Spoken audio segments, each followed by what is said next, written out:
بسم اللہ الرحمن الرحیم۔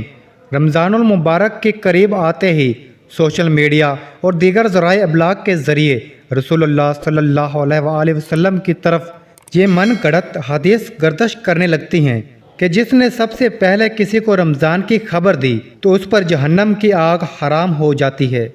یاد رہے کہ کتب احادیث میں کوئی ایسی بات مذکور نہیں، بلکہ یہ لوگوں کی بنائی ہوئی ایک من گھڑت بات ہے۔